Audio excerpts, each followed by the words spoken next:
Welcome to our second video tutorial in our Photoshop Diaries series here at 5 Minutes for Mom. In this tutorial, we will cover a simple photo edit from start to finish. I will walk you through my basic photo edit checklist I use when preparing an image for print or for web use. Obviously, some images require much more retouching and editing, but for this tutorial, I want to show you a quick edit that touches on the main steps and tools I use when preparing an image. It is important to note that I usually do some initial editing in Lightroom before I even open images in Photoshop. But in this tutorial, I'm using a JPEG image straight out of camera to demonstrate a complete photo edit using only Photoshop. The main steps I cover in a basic photo edit are: first, I adjust the lighting, curves, levels, and exposure. Second, I'll adjust any white balance or color issues. Next, I'll retouch or remove distracting elements from the image. Then I will brighten, sharpen eyes, or whiten teeth if necessary. And finally, I'll crop and or resize if necessary. People often choose to crop the image first, and sometimes I will do that if it will affect how I'm editing the image. But other times I like to leave it for the end in case I change my mind or want to do various versions of crops. For every edit we do in Photoshop, we start here in our Layers panel. This is because we want to work non-destructively. Working non-destructively means I'm not actually damaging my original image. I'm working on layers above the image, so I can delete them, adjust them, etc., and not worry about hurting this image. So let's get started and you'll see what I mean. When it comes to Photoshop, there's lots of different ways to do the same task. It's really about what works best for you and what are your personal preferences. My first step with this image is to adjust the lighting. Now, I do want to say that I don't always do these steps in the same order as I'm going to do them here. It depends on the image. But for this image, we're going to start with our lighting and one of my favorite adjustments, which is curves. To work in curves, we're going to make an adjustment layer. As usual, Adobe gives us different ways to accomplish this task. And first, I want to point out that if you make your curves adjustment through Image Adjustments, Curves, and make your adjustments here, you'll be doing what I described as a destructive edit. That means you are making your adjustments on this image and these pixels. So if I hit OK, I've made these adjustments, but now I have very little editing options in the future. If I change my mind further on in my edit, I can't adjust or delete what I had done. So we will go back and create an adjustment layer on which to work. You can open this adjustment layer here in Adjustments by clicking on Curves. If you don't see the adjustment options and you're over here with Styles, just click on this tab and your adjustment options will show here. Or you can come to the bottom of your Layers panel to this icon, which creates a new fill or adjustment layer. Click there and select Curves. Both will get you here. Now in our Layers panel, you can see we have a whole new layer. If you want to see larger thumbnails, right-click and choose Large Thumbnails. So within Curves, we can make corrections and adjustments to our image tonality. The Curves command allows us to make up to 14 control points to adjust our highlights, midtones, and shadows. You can also make color corrections and adjust your color balance within Curves. By default, Curves has you in RGB, working on all of the colors, but you can select the different channels. As well, to make quick color corrections, you can use the eyedropper tools.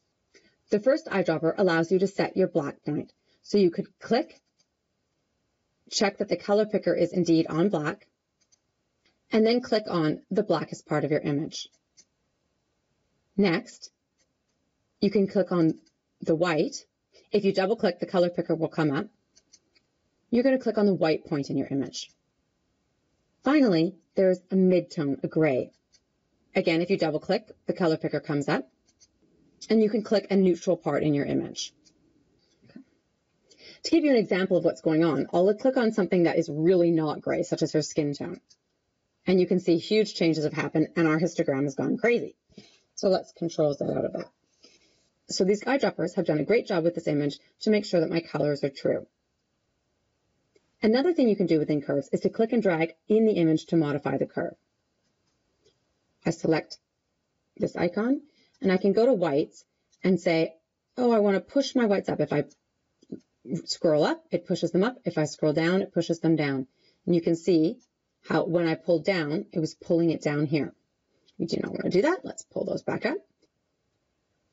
This tool can be really helpful if you want to select certain parts of the image to adjust.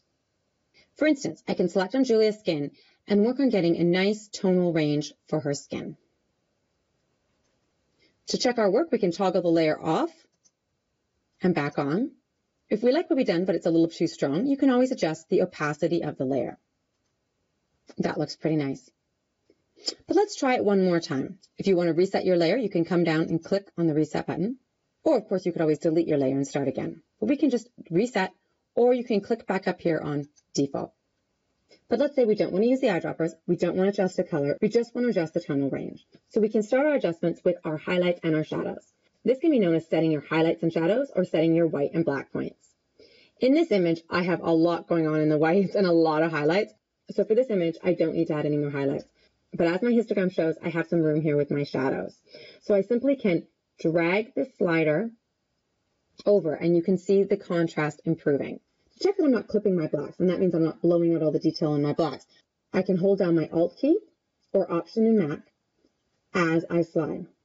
You can see here that as I move along and go too far, I have now lost all that black detail. So I don't want to go that far. This is just a good thing to just check so that you're not losing detail in your photo.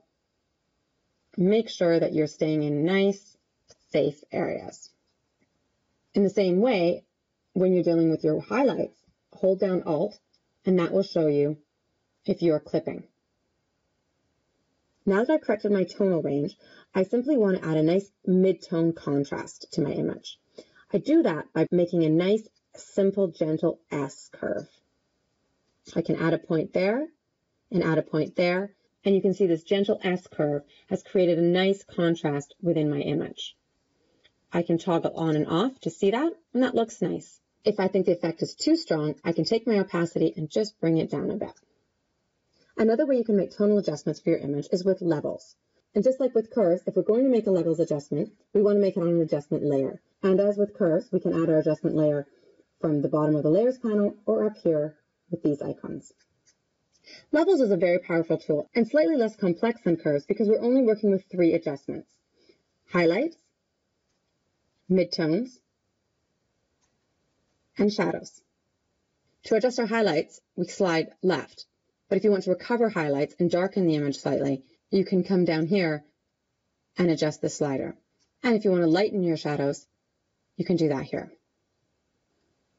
I'm already happy with the adjustments I've made in curves, so I don't have much to do in levels for this image, but perhaps we can pull our midtones up slightly, maybe. To check my work, I'm going to zoom in, toggle it on and off. So I've added in a little bit of levels there, just for argument's sake, and I'll bring the opacity down. And I'll check my curves. You can see the huge adjustment that was done within our curves. So this is before curves, this is before, and this is after. To see the rest of the steps in my basic photo edit tutorial, please watch part 2 where I cover color issues, retouching or removing distracting elements, brightening and sharpening eyes and teeth, and cropping and resizing.